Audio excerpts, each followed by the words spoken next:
તો જય માતાજી મિત્રો, આપણા નવા બ્લોગ પર તમારું હાર્દિક સ્વાગત છે. અને આજે આપણે વાત કરીશું દાંતીવાડા ડેમ વિશે થોડી, કે દાંતીવાડા ડેમમાં કેટલું પાણીની આવક છે એના વિશે થોડી વાત કરીએ. તો ચેનલ પર નવા હોય તો લાઇક, શેર અને સબસ્ક્રાઈબ કરવાના ના ભૂલતા. આપણા અલગ અલગ ટાઈપના વિડીયો તમને મળતા રહેશે. તો મિત્રો, અત્યારની જળ સપાટી દાંતીવાડા ડેમની 596 ફૂટ પહોંચી ગઈ છે. તો 2 દિવસની અંદર બારીઓ ખોલી દેવામાં આવશે, તેનો પણ વિડીયો આવશે. તો ચેનલને સબસ્ક્રાઈબ કરીને રાખજો.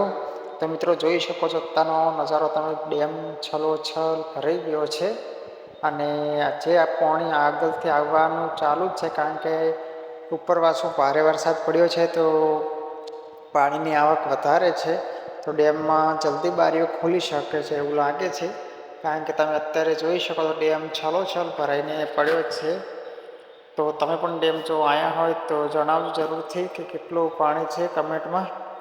તો જોઈ શકો છો આજના લાઈવ સમાચાર. જોઈ શકો ઉપર પણ વરસાદ ચડેલો જ છે. તો રાજસ્થાનમાં ભારે વરસાદ પડવાથી ડેમમાં પાણી આવી શકવાની હજી સંભાવના લાગે છે.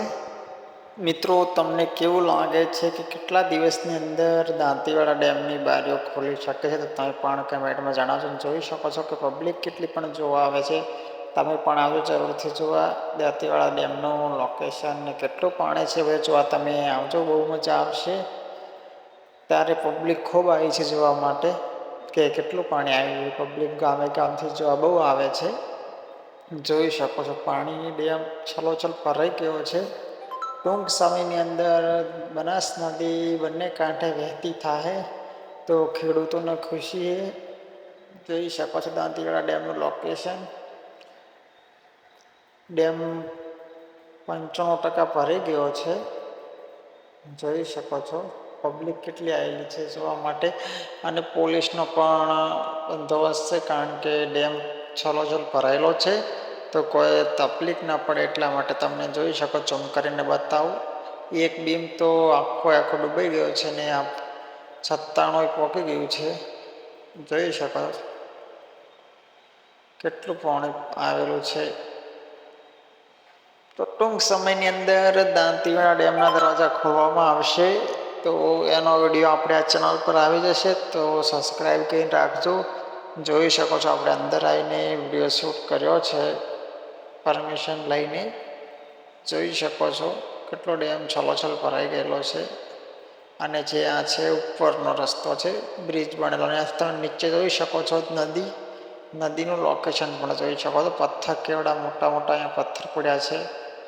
જોઈ શકો છો દાંતીવાડા ડેમનું લોકેશન. અંકલથી જે પાણી આવવાનું ચાલુ જ છે નદીનું, એ બધું નદીનું પાણી આપણે દાંતીવાડા ડેમમાં જ આવે છે. તો આવક ચાલુ જ છે પાણીની. હજી 2-3 દિવસની અંદર સારો વરસાદ થશે તો દાંતીવાડા ડેમની બારીઓ ખોલી દેવામાં આવશે, કારણ કે આગળથી પાણી બહુ વધારે આવે છે. તો ડેમ ભરાઈ જવાની સંભાવના લાગે છે. જોઈ શકો છો દાંતીવાડા ડેમનું લાઈવ લોકેશન કેટલું સુંદર છે. અને પાણી પણ વધારે આવી ગયું છે, જોઈ શકો છો, કારણ કે આગળથી બહુ પાણી આવે છે મિત્રો. એટલે ડેમ ભરાઈ જશે એવી સંભાવના લાગે છે. ને ટૂંક સમયની અંદર જ દાંતીવાડા ડેમની બારીઓ ખોલી દેવામાં આવશે. જોઈ શકો છો ડેમનો નજારો, કેટલું પાણી ભરાઈ ગયેલું છે.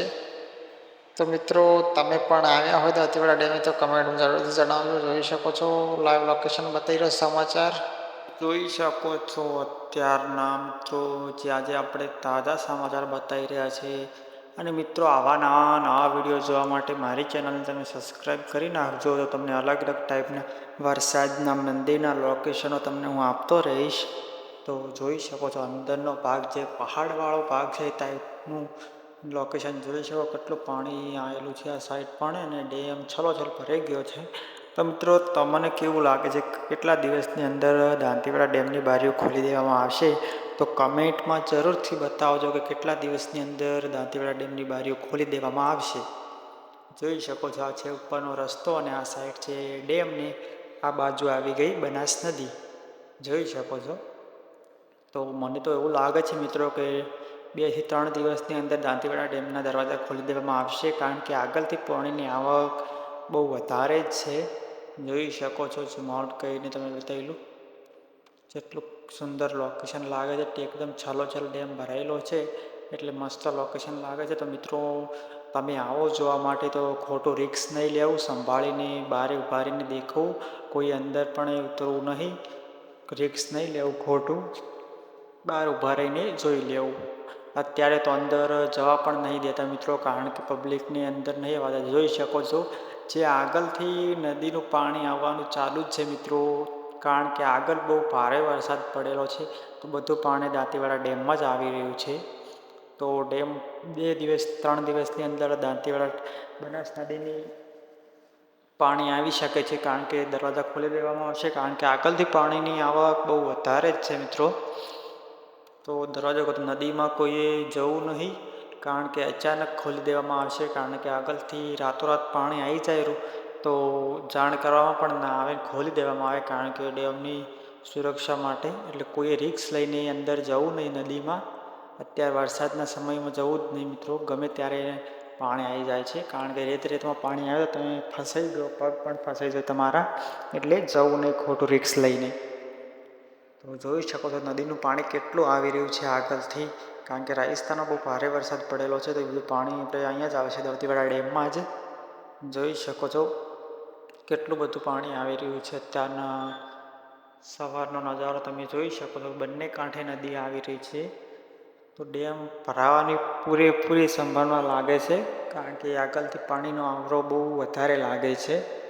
જોઈ શકો છો નદી બંને કાંઠે વહી રહી છે. મિત્રો તમે પણ જણાવજો કે આપણો આ બ્લોગ કેવો લાગ્યો, સારો લાગ્યો હોય તો કમેન્ટમાં જણાવજો, અને ચેનલને સબસ્ક્રાઈબ કરીને રાખજો મિત્રો. તો આપણે અલગ અલગ ટાઈપના તમને બ્લોગ આપતા રહીશું, અને તમારા ભાઈને થોડો સપોર્ટ પણ કરજો, કારણ કે આપણે થોડી સપોર્ટની જરૂર છે ને મિત્રો. તમે કમેન્ટમાં લોકેશન બતાવજો તો આપણે એ લોકેશન પર પણ જઈશું વિડીયો બનાવવા માટે. જોઈ શકો છો અત્યારનું લાઈવ લોકેશન. આવા તાજા સમાચાર જોવા માટે અમારી ચેનલને સબસ્ક્રાઈબ કરીને રાખજો. તો મિત્રો 2017માં જે બનાસ નદી આવી હતી એ બહુ ખતરનાક આવી હતી, કારણ કે એ નદી વાત સાંભળીએ તો બહુ ડર લાગે, કારણ કે ખૂબ નુકસાન કર્યું હતું અને એ પાણી પણ રાતોરાત છોડવામાં આવ્યું હતું. તો કોઈ નદીના કિનારે કે કોઈ નદીમાં રહેવું નહીં, બહુ જ કાળજી રાખવી, કારણ કે અચાનક દાંતીવાડા ડેમના દરવાજા ખોલી દેવામાં આવે છે. પાણી આગળથી વધારે આવી જાય તો ખોલી દેવામાં આવે છે, એટલે ખોટું રિસ્ક નહીં લેવું. એ સમયની વાત તો બહુ અલગ જ છે, કારણ કે ખૂબ ગામે નુકસાન આવ્યું હતું, કારણ કે નદી બંને કાંઠે વહેતી થઈ હતી અને ફૂલ પૂર આવ્યું હતું. દાંતીવાડા ડેમના 11 ગેટ ખોલી દેવામાં આવ્યા હતા, તોય પણ એ ડેમ ખાલી નહોતો થયો અને આગળથી પાણી આવવાની પણ ફૂલ જ આવક હતી. તો ખોટું કામનું રિસ્ક નહીં લેવું મિત્રો. જોઈ શકો છો અત્યારે નદી વચમાં ખડો છે અને બે સાઈડ પાણી પણ ફૂલ ચાલી રહ્યું છે. તો મિત્રો આ સમયે નદીમાં કેટલું પાણી આવશે તમે પણ જણાવજો કમેન્ટમાં. જોઈ શકો છો અત્યારે પાણીની આવક ફૂલ ચાલુ થઈ ગઈ છે, તો કોઈ ખોટું રિસ્ક લઈને બનાસ નદીની અંદર જવું નહીં. તો મિત્રો આપણો આ બ્લોગ વિડીયો પસંદ આવ્યો હોય તો લાઈક, શેર અને સબસ્ક્રાઈબ કરી નાખજો. આવા અલગ અલગ ટાઈપના તમને બ્લોગ મળતા રહેશે. તો મિત્રો મળીએ